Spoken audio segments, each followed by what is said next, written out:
So, hello everyone, my name is Fred. I'm the founder of Public Domain, which is a media about art, culture, lifestyle, and jiu-jitsu, and also the founder of Stereo Ronin Records. I'm today with the Skorp and Andrea. Thank you guys for being here with us. Thank you. You're welcome. Can you introduce yourself? Yes, I'm Skorp. I live in France, and I'm graphic designer and art director. I make design and poster about video games, pop culture, and jiu-jitsu. Okay. Very nice to see you guys, by the way. I'm Andrea. I'm here on behalf of POVJJ and the Grapple Mob.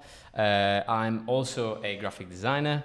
I'm a photographer and videographer based in UK. I'm actually originally from Cagliari, so it's always a pleasure to just come back. So you're the local boy? Yeah, basically. Yeah, perfect. I try to be. After so many years I've been living in UK, I still try to be the local boy. Okay. You're both practicing and doing jiu-jitsu. Can you tell us more about your journey into jiu-jitsu? But I begin jiu-jitsu at POVJJ SummerWeek. Yeah, man, that's the place. Yeah.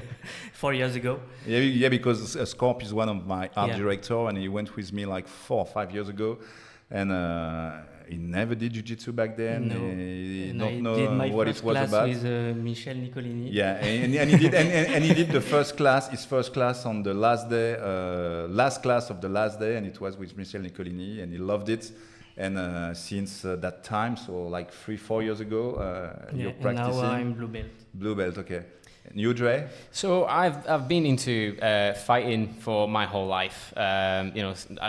Like from like watching movies, and then I started practicing Muay Thai, and then I moved to UK and I completely stopped. So for like 10 years I've done Muay Thai here in Sardinia, in Cagliari. Back then I used to train in the same gym where RGA was training, so I would watch these guys sitting down all the time, and I'm like, what are these guys doing? I don't understand them. What the hell? Like I thought it was meant to be hard to fight, right?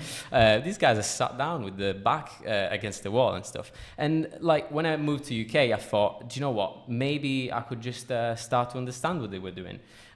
So I looked for gyms around me. I found one of the best gyms, especially one of the best gym facilities in UK. It's currently in Manchester. It's called Stealth Bolton. Of course, Stealth is one of the affiliations of BJJ gyms up in the north. There's quite a few actually also around Europe, in Spain, from what I remember. Mm-hmm. So I started doing jiu-jitsu back in 2022, I think. But you started because you were curious, or you started? I was curious. Yeah. Like, what is it that makes people so attracted by jiu-jitsu? Yes. That I don't feel when I see those guys sitting on the floor and rolling on each other? Yes, I didn't understand it. So I was moved by curiosity back then. Okay. And usually like I'm moved by curiosity on anything that I do. Yeah, like most of us. Exactly. What we're doing and why we're doing it. Yeah, exactly. And that's it. Yeah. So moved by curiosity, I started doing jiu-jitsu, and I'm currently a blue belt. So, okay. Yeah. Okay. 3 years in. Okay. Still competing. Nice. And what created that curiosity in the first place? I mean, because when you started like 3-4 years ago? Yes. 4 years ago. 3 years ago. Was it moved or motivated by the hype of the mixed martial arts and the place jiu-jitsu holds in mixed martial arts, or was it about just being curious about that jiu-jitsu thing? So I was moved by martial arts in general. Growing up, I was always watching like Jackie Chan movies, and like because like we're talking about like pop culture and stuff like that. I'm thinking, but most of those movies are about people punching and kicking each other. Yes. Beside the final. Jean-Claude Van Damme as well. From my dad. Like a lot of this passion came from the relationship with my dad, basically. So we would sit down and watch all these movies with like people doing like even Matrix, for example. There's I know jiu-jitsu. That classic scene, right? So I think that most of like these signs came like almost subconsciously. into me, and then I thought, do you know what? I wanna try it. And I want to give it a what try. it is about. Okay. Exactly. Okay. Can you tell us more about what you're doing in life? So you told us about your company, and obviously Skorp is working with me on public domain, but he's also have commissions, direct commissions from various clients. But can you tell us a bit more about what you're doing, and especially you, Dre, with the POV Central? Yes. You want to start first? Oh, should I start first? Right. Yeah. Basically, currently we started working on this project, which is POVJJ. POVJJ is the very first account that we opened. One of my associates is in UK currently. He's opened the first account, and then he thought, we want to make this available to everyone. So people that don't know Jiu-Jitsu, we want to be able to say this is exactly what it is, right? And to be able to do this, the POV is the most natural way to show someone how Jiu-Jitsu works. So the first idea for you was to roll during a class with some glasses? Yeah. So basically, my first idea was, do you know what? Like let's put the glasses on and see how it goes. Of course, it's easier to use a pair of glasses rather than like a full kit on your body, like a GoPro or something. Like the GoPro stuff. And, exactly. And then he's done the very first couple of videos. They looked all right, and we continued doing it. Currently, I'm here doing the POV. He's just handing me the glasses, and I thought, you know what? I want to try and see and show the people what's rolling with like Darragh O'Connell or Michele Nicolini, and like Andrea Galvao is going to be here. So being able to kind of like make it mainstream, showing some of these big people from the inside. Yeah, exactly. But so it's more like an action media. Yes, exactly. You don't do like classic interviews or stuff like that. It's just like in that movie Strange Days back in the day. You can feel that what it feels like if you don't know what it is. Exactly. To be rolling with someone. Yes, exactly. And that shows it perfectly because there's hardly any filter. Of course, we try to avoid killing each other during the roll. You can still edit the video actually. Yeah, exactly. We can still edit the video. We can edit it out, right? But of course, it is when we do this, we try to make sure that the people are comfortable with it. It's not normal that someone comes with a pair of glasses on that are recording and let's have a roll. It's suspicious. Exactly. Unless you pretend to be Miki Musumeshi or stuff like that. But it's suspicious to have someone coming to a no-gi class or a gi class with a pair of Ray-Ban. Yeah, exactly. But yeah, like I said, POV Jiu-Jitsu is the first step towards like a bigger plan that we've got. So there will be POV Eats, POV Central, and those accounts will be mainly one related to food, and the other account will be related to pretty much like everything else. If that makes sense. Yeah. Okay, cool. Yeah. Gérald? We work together. We work together, so you already know. But to summarize, Public Domain is a project I started in 2019, which was in the first place a magazine, because compared to those guys, compared to you guys, I'm an old guy. I'm 52, and when I started to enjoy things in life around 15, 18, 17, whatever, when I was a teenager, there was no YouTube, there was no high-access internet, so you had to wait each month for your magazine, and no matter if you were skateboarding, surfing, whatever you used to like, you have to wait for a magazine. So the object itself, the format was very something that I cherish, because that's what made me connected to a community. Yes. When I had more or less your age. And I also have a publishing company called Artitude, on which I also produced and published something like 35 art books about graffiti, tattoo, modern art, people doing art in video games, in movies and stuff like that. And at some point, I wanted to turn the project upside down, and the same way there is a magazine in the surfing industry called the Surfer's Journal, who's talking about surfing, but also about all the culture around surfing, like people being surfers and painters, people being shapers, people being captain of industry, or people You can even be a baker or whatever, but it's all about the culture of the people in that community. And I wanted to have more or less that same kind of magazine for Jiu-Jitsu. And it was also a time that even if we used to have back in the days magazines like Tatami, or not Tatame, sorry, Tatame and Gracie magazine in Brazil. Oh yeah. There was not so much stuff talking about jiu-jitsu in Europe. In Europe, you had magazine like Fighters Only in the UK. You had Fight Sports in France. I used to work for Fight Sports as well. But jiu-jitsu was just like 10 page inside a 100-page magazine. So I wanted to have something dedicated. Long story short, if we go back on public domain, we did the magazine. We did many collabs with Tatami Fightwear, doing some kimono in collaboration with artists, because I also wanted to have that bridge between the culture, between the art, and between jiu-jitsu. And we ended up finding this format, which is like we're doing like one art book per year, gathering all the stuff we made around the year, and it's a heavy art book with 260 pages. And it's not a jiu-jitsu magazine talking about music, art, culture, graffiti. It's a magazine that talks about jiu-jitsu, music, art, graffiti, because even if I love jiu-jitsu, I hope no one will kill me after saying this, but I love jiu-jitsu, but I love music as much as I love jiu-jitsu. I love graffiti, I love art, I love movies as much as I love jiu-jitsu. That talks about the lifestyle. Yes, exactly. Yeah. So jiu-jitsu is something important, but for me, and that's publication or project or book, whatever is about, is just that jiu-jitsu is part for me of a bigger equation. And that equation feeds me as a publisher, feeds you as an artist to do the project you do. So, do you know, I've got something to say about this.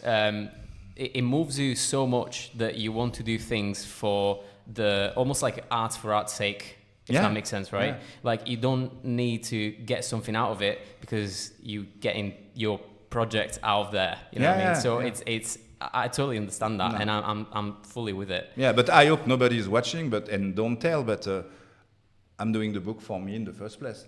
I'm not doing the book to please anyone. I'm doing a book that I want to read and I want to have. If someone else would have done something like public domain in the first place, I would have never started or think about doing a publication like this, but I wanted to do something that meant something to me and that I like, and eventually, I want to share it with the people who have the same taste or the same curiosity. Yeah, and I'm not an artist. I draw like a dick, to be honest, compared to you guys. And I even don't draw. My talent is to put the other people, like Skorp's talent, into the spotlight, not mine. And the idea, I think, and it's the same for you based on your project, it's about enjoying something and enjoy it so much that you want to share it to other people. Yeah, absolutely. You know, I see so many accounts doing things within the jiu-jitsu community. In UK, it's booming. Like there's a lot of people doing all sorts of things, right? And my friend, when he started POV Jiu-Jitsu, he wanted to bring something different. Like nobody was doing POV rounds back then.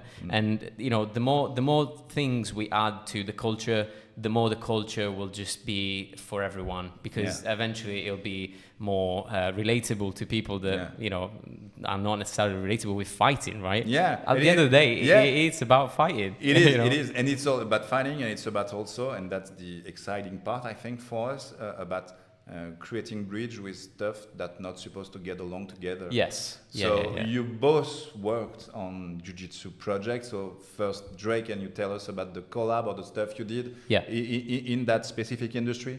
Yeah, so I work with gyms mainly. I try to be a graphic designer that helps the gym to kind of like grow. Grow and find their identity. Yes, exactly. Find their identity, make sure that they stay consistent with what they, you know, with their own identity, you know, bring it out and then make sure that people understand it. I worked with a couple of gyms currently. Like I said, there's my original gym, Stealth Bolton. I did some work for them. I did some work for 13th Dimension, which is the current gym where I'm training at. And then for Mataleao as well in Bradford. Like I said, mainly graphic design, photography and videography work. So it was also about supporting their social media and create the storytelling for those brands beside possibly created products as well. Yes, exactly. Yeah, I love couture and like attire, so I try to design rash guards for individuals and for brands as well. So, like I said, I worked with Mattia Inechimp quite a lot. Most of the people sometimes come to me. They like my work and they just want to design their own rash guards. So I try to bring out their own identity. I've done some charity work as well with a few brands actually. One is Rain.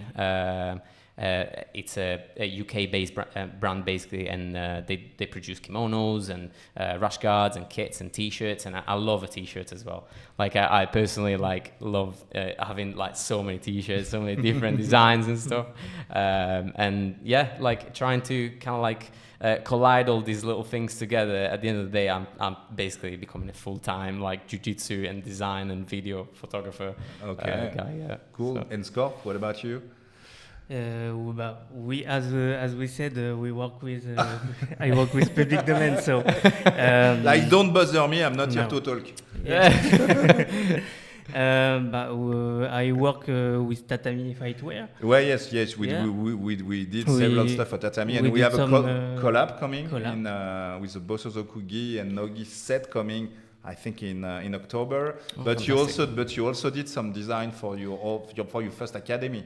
Yes. I did design for academy, logo, or rash guards. Oh, okay, yeah, perfect. Yeah, and we did some collections with tatami. I don't remember. The name. first collab we did. With the animals. With the animals. Yeah, it was in Alligator. 2022 or just before, just after COVID. Yeah, but we did. We had a successful collab with a range of animals. Yes. Yeah. And we work for many brands of video games. Yeah, also. Fantastic. So it's very cool to mix this. To mix everything. Yeah. And when you do those kinds of collabs or those kinds of paid job or those kind of non-profit jobs for a client, no matter if it's an academy or a brand, do you strictly follow the guidelines they give you, if they have a guidelines, or do you have to be the art director that also needs to, beside the product, bring an idea on the table in the first place? I mean, when you did the collab you did, was it something that would have been also a good product from you if you had your own product line? Or I personally, I think we do our best work when we are free, right? Yeah. So like when you're free to do what you love doing, you bring out your true creative side. So I'm asking the question upside down. Do they let you be free when they ask you to do something? Sometimes they do. But sometimes people come with their own ideas, and I believe that helping people bring their own ideas out also kind of like is our job, right? So we want to make sure that people are happy with what they want and with the final result of what they're trying to achieve. And if they do have an idea that I kind of like feel is going to be good for them, then yeah, absolutely, let's do it. You know what I mean? Sometimes we can do two propositions. Yeah, exactly. the one we like, the one we like, and the one they want. The one we like is the one you're not gonna like. Yeah, no, the one you like and the ones they want. Exactly. That's the two proposition. Exactly. Dre, with POV, you're on the media side. Skorp, you also have within your own clients many people being influencer, like skateboarding influencer and stuff like that. What's your vision today in 2025 for you, for your generation? What is a good media? What is a good media? Yeah. No, but is it a media that looks good, or is it a media that brings something new or something more on the table? Like, for instance, your proposition with POV is to allow people to discover something new. So yes. So the media is about, on one side there is the attractive side of it. Yeah. It's fun to watch, but at the same time, at the end of the video, people have learned something. Yes. Or have discovered something new. I think that personally that is the main. So I love to just like watch something that I've never watched before, and do you know what? I got something out of it. Yeah, I and want I to can try go it. and tell someone Looks cool, else. yeah. yeah, exactly. And I'm not talking about the flashy moves on Instagram they all want to try on the mat, right? But like it's, you know, in this case with POV and BJJ Summer Week, there's so much out here that people don't see, because if you don't sign up for BJJ Summer Week, it will stay in BJJ Summer Week, right? But with our idea at POV, it's we've got the chance to kind of like say, this is what it's going to look like for you next time you join in, right? Yeah. And hopefully by the time that is 2026 next year, people will join in and know exactly what they're doing, right? Cool. You know, it's literally just like, how can we make the experience relatable so they can basically just be ready for it when they do it, right? Okay. And Skorp, on your side, do you rely a lot on media, or what is a good media for you today from an artist and from a graphic artist point of view? Today, I think video is very important. Short video. Yes. I don't know your content.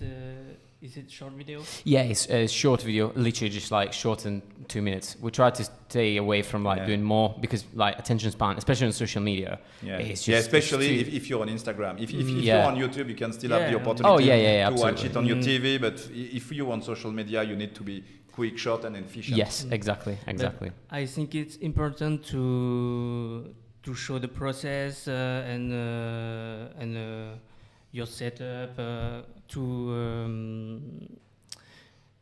see there is a person behind the project. It's not AI. It's something real. It's something you can see someone start from a blank page to the final product, and also it's like the imposter syndrome. Also proving you're doing it for real. Yes, exactly.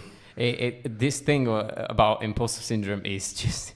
It kills people, man. It kills people inside. It's always the same. It kills the real artists. Yes. Who are the ones that generally don't feel that they're legit. And most of the people who don't care of being legit, they just want to be famous. They just do some AI tricks or stuff like that. And they don't care to show the process, but they're just here for the fame and the like and the people subscribing to that channel. Both of you are working on or having a background within the martial arts, within skateboarding, surfing, within the art world. We're in some kind of a small place between what's a counterculture and what's mainstream. From your point of view today, do you think that jiu-jitsu, Brazilian jiu-jitsu, is still a counterculture? Or has it been at some point, by the way, a counterculture? Or is it something that is currently and slowly turning into the mainstream because of the CGI being free on YouTube and having so many people watching it? Between the new UFC BJJ, which is also free on YouTube, and even event like ADCC or IBJJF huge event, for you, is it still some kind of counterculture like art is at some point, or does it slowly turn into something mainstream? I personally think is very quickly turning into mainstream. Yes, CGI, like first edition, second edition, 1 year after the other, it's a spectacle, right? You go in there and then you've got lights, you've got fire, you've got things, and it's almost like a Super Bowl. It's like watching a Super Bowl, right? But it's a jiu-jitsu Super Bowl. So it's almost like we're trying to share an experience that people already kind of like relate to, and then it's easier for them to understand it, right?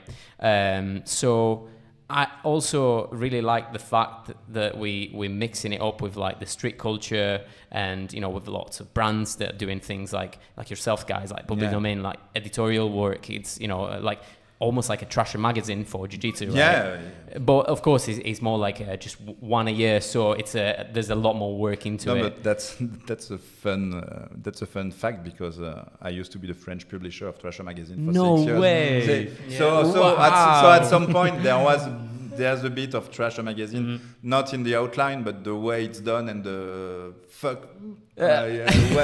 Should I say? we do, yeah. We do it the way we want you to do it, and you like it or you don't like it. I don't care. I like it. Yeah, and exactly. that's why I'm doing it that Yeah. way.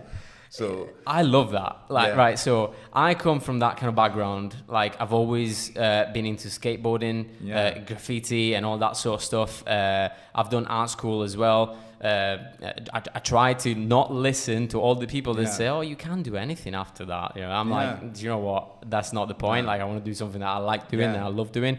So, as an artist to other artists that like into street art. Like I said before, I love brands, so like Dessì, Volcom, like Billabong, and all these brands that do like amazing graphics. Yeah, and then, amazing storytelling also. Because it's amazing company also because of that, and the athlete they supported. But skateboarding is a good point of view, because if you look at the current skateboarding scene, skateboarding has become something mainstream. You get skateboarding at the Olympics. Yeah. You get skateboarding on TV. You have skateboarding in advertising. You even have skateboarding sold in Decathlon.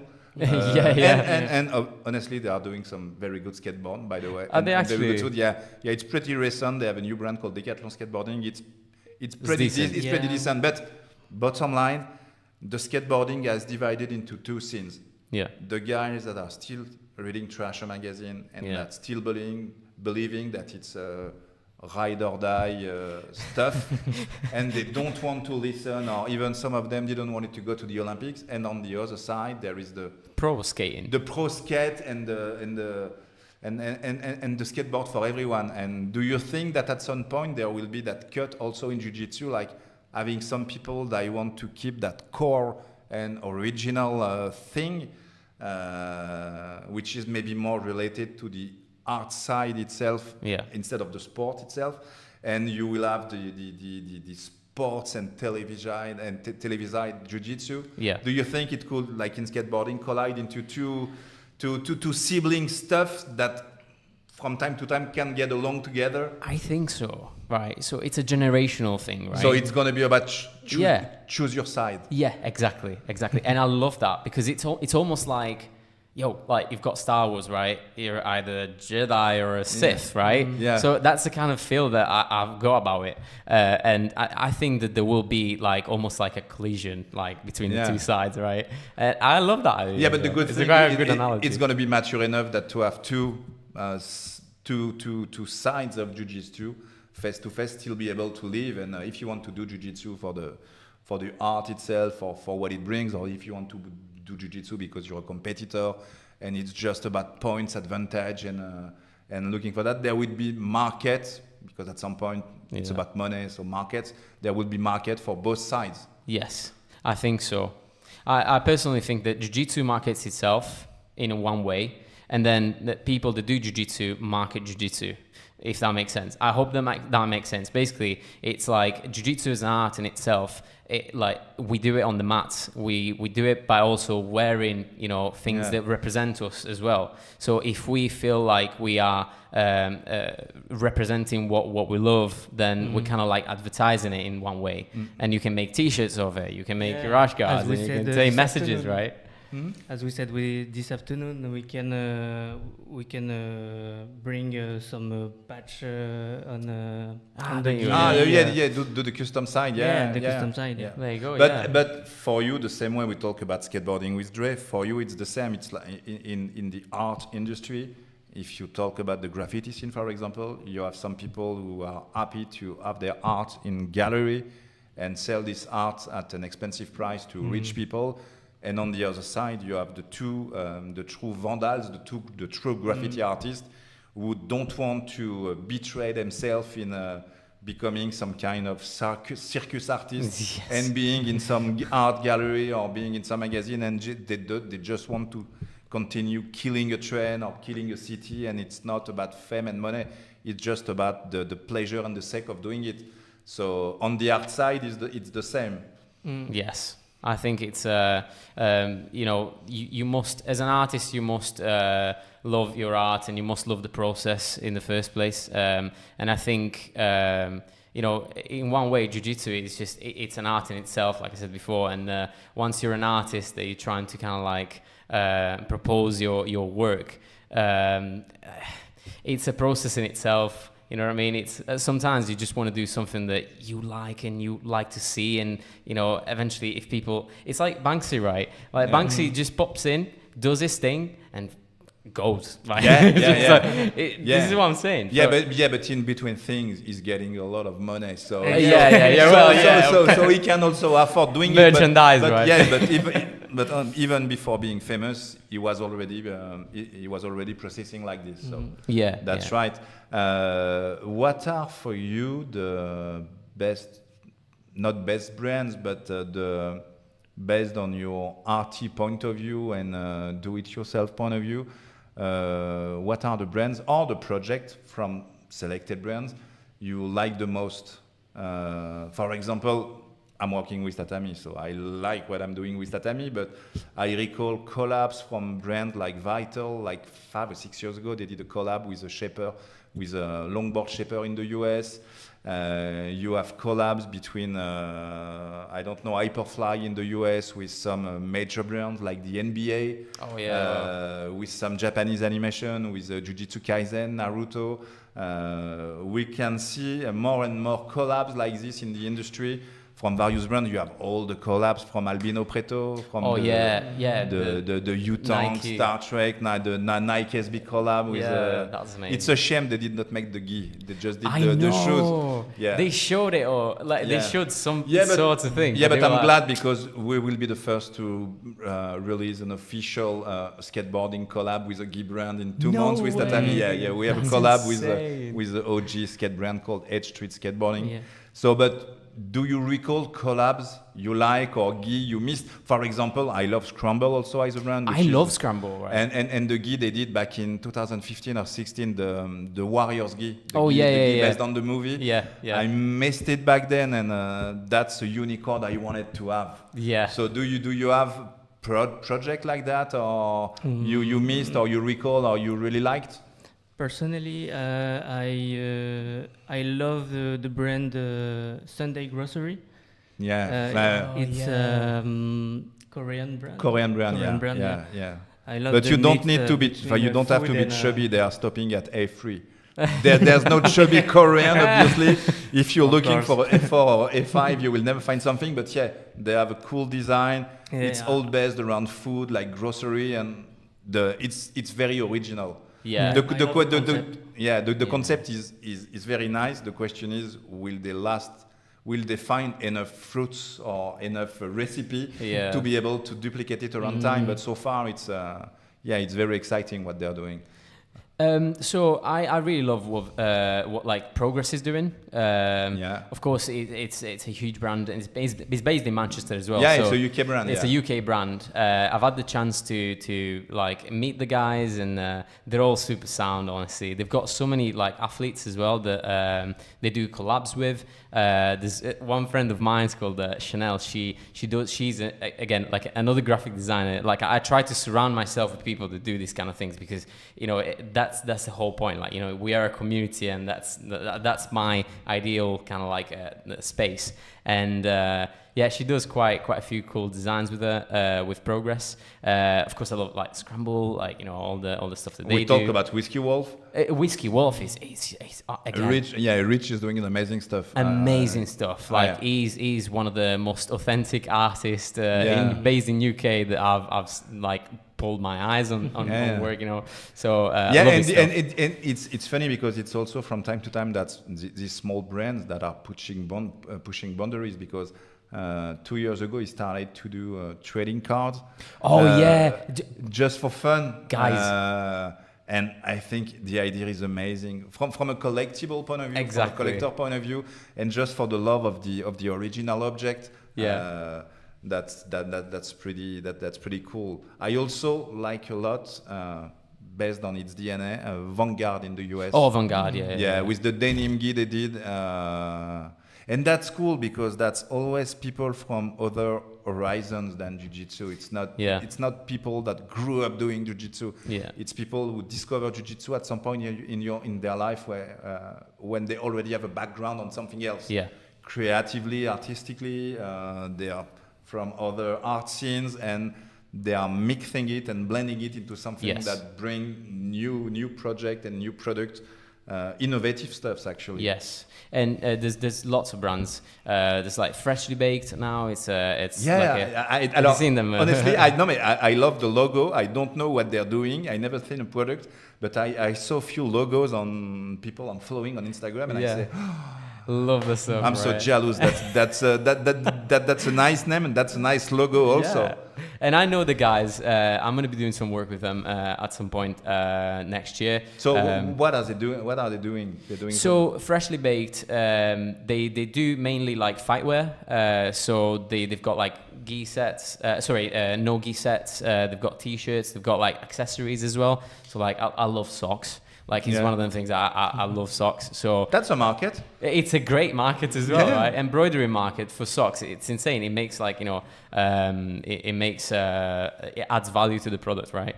And also like in my opinion, it's almost like when you've got embroidered socks, like you are like on a different level. You know what you're doing. You know what you're doing there. So I love it. Let me check. No. It's very hard to wear socks in this weather. No, I'm stretching in this they're room, printed. Right? And then of course, like Whiskey Wolf, Rich works with Inner Chimp as well. I've done some work for them too. Like I said, mainly he's so Inner Chimp is trying to bring the manufacturing side. UK. Back in the UK? Yes. Yeah, the same way Origin is doing it in the US. Sublimation, printed rash guards, and like shorts in UK. So he'll get like the material that he needs, and then he'll import it in UK, and then he'll print it, sublimate it, and then chop it and puts it together. So I think that's very cool. I don't want to be like make Europe great again, but do you know what? But that's very cool to be able to re-industrialize. A part of a business in France, in Europe, screen printing. I love the process of screen printing, right? And it's one of the first things that you do when you do like a graphic design course. Let's say that it's a physical attendance-based course, right? Yeah. They make you do screen printing, and I love it. It's the 101 of graphic arts. Yeah, exactly. You can do it. You can do it on posters. You can do it like on t-shirts, and it's just like the final product. When you do that, it looks incredible. Like, love it. Okay. That's the brand you're liking and you're following, and there's always new brands anyway,